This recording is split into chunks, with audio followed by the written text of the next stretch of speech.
Hello friends नमस्कार केतक digital cab को आपण समस्त को स्वागत। आज वीडियो रे देखिबा कालिया योजना रे आपनकर आधार नंबर ई केवाईसी वेरीफाई हेछि कि नाही एवं आपनकर आधार बैंक अकाउंट सहित ई केवाईसी अच्छी कि नाही बा सीडिंग अच्छी कि नाही तार स्टेटस आपण किभली भाबरे आपण जानी परिबे।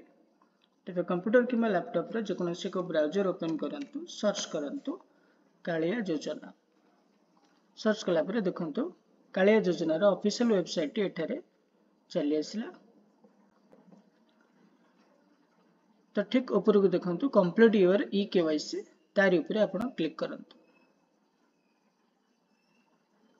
क्लिक कला परे देखंतु एठारे आपण को प्रथमे आपण निजर आधार नंबर टी एठारे दे दियंतु।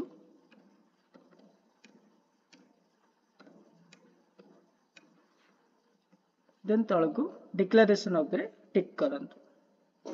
देन वेरीफाई उपरे क्लिक करंतु। एठारे देखंतु आपण से सिस्टम अलर्ट जणे देउछि कि kindly seed your Aadhaar with your respective bank account number. एई भली भाबरे आपण घरे बसी ऑनलाइन माध्यम रे निजर कालिया योजना रे